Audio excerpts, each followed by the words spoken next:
काही दुसरं पदरात पाडून घेता येईल का, म्हणजे त्यांना स्टँडिंग कमिटीमध्ये इंटरेस्ट असतो. तिथे पैशाचे महापौरांना फार अधिकार नाही, ते शोभेचं पद आहे. मुंबईचा महापौर कोण होणार या बाबतीतला सस्पेन्स हळूहळू दूर होताना दिसतो आहे. शिंदेकडून असं सांगण्यात आलेलं आहे की मतदारांशी कोणतीही प्रतारणा करणार नाही, महायुतीचाच मुंबईचा महापौर असेल.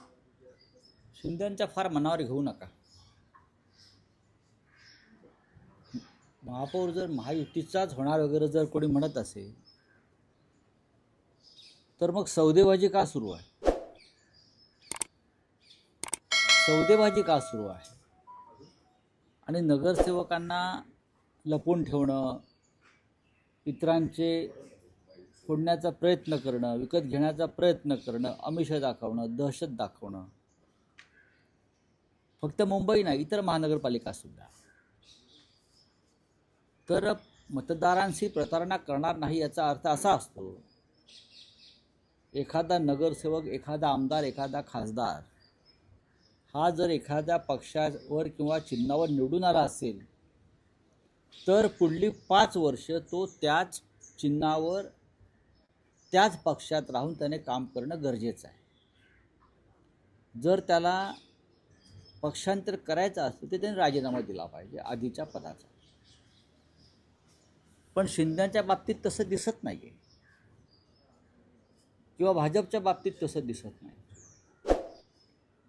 ते दुसऱ्या पक्षात निवडून आलेले नगरसेवक, आमदार, खासदार यांना विकत घेण्याचा प्रयत्न करतात, विकत घेतले जातात. ह्यालाच प्रतारणा म्हणतात. मतदारांशी हा मतदारांचा विश्वासघात आहे. किंवा पैशाच्या ताकदीवर, भ्रष्ट पैशाच्या ताकदीवर निवडणुका बिनविरोध करून घेणं आणि समोरचे जे लोक असतात आपल्या पक्षासमोरचे त्यांना पैशाच्या बळावर माघार घ्यायला लावणं आणि मतदारांना मतदानापासून दूर ठेवणं, याला सुद्धा मतदारांची प्रतारणा म्हणतात. तर त्यांनी हा प्रतारणा मतदारांशी याविषयी त्यांनी अधिक खोलात जाऊन अभ्यास केला पाहिजे. नाही, त्यांनी जरी रिसॉर्ट पॉलिसी अवलंबलेली असली तरी भाजप हायकमांडनं सांगितलं कुठल्याही परिस्थितीत कॉम्प्रोमाइज करू नका, दावा सुटू नका महापौर पदावरचा. माझ्या माहितीप्रमाणे दावा सुटणारी नाही.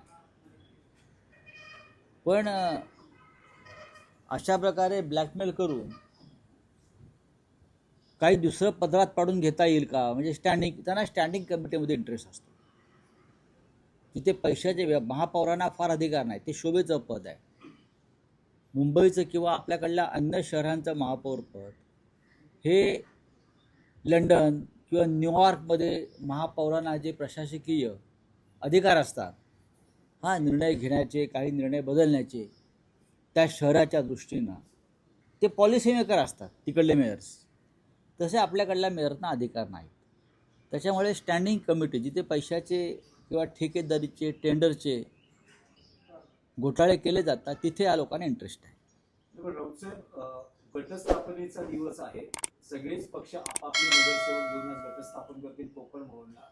पण केडीएमसी मध्ये एक ट्विस्ट आहे, तुमचे 2 नगरसेवक नॉट रिचेबल आहेत, त्यांच्या घरावर नोटिसेस चिटकवण्यापर्यंत बघा परिस्थिती गेली. असं आहे की खरं आहे की आमचे 2 नगरसेवक आता आमच्याकडे पुढे दिसत नाही आहेत.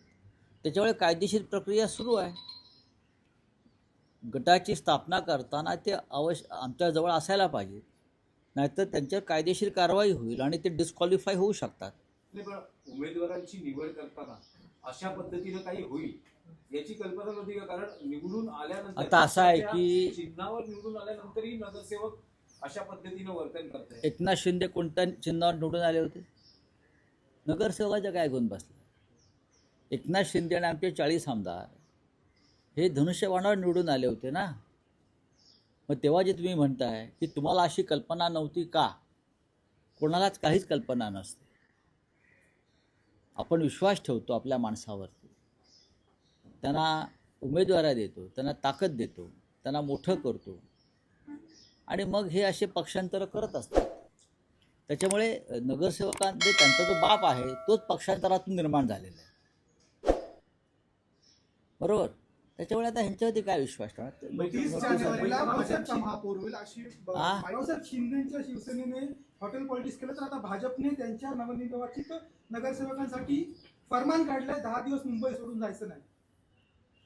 भाजपच्या प्रत्येक नगरसेवकावरती वॉचडॉग ठेवलेले आहेत. त्या भागातले कार्यकर्त्यांना त्यांनी सांगितलं की या माणसावर लक्ष, म्हणजे नगरसेवकांवरती लक्ष, म्हणून ते घरीच आहेत पण त्यांच्यावर लक्ष आहे. ते कुठे जातात, काय करतात, कुठे बसतात, त्यांचे फोन, किंबहुना जे नगरसेवक आत्ता ताज लँडशाईनमध्ये कैदखान्यात आहेत त्यांचे फोन टॅप केले जात आहेत. मी तुम्हाला सांगतो, जरी रश्मी शुक्ला नसल्या तरी प्रक्रिया तीच आहे. फोन टॅप केले जात आहेत, त्यांचे फोन टॅप केले जात आहेत. जे ताज लँडसेंटच्या कैदखान्यामध्ये बंद आहेत त्यांचे फोन टॅप केले जातात. भाजप आपल्या स्वतःच्याच नगरसेवकांचे फोन टॅप करते.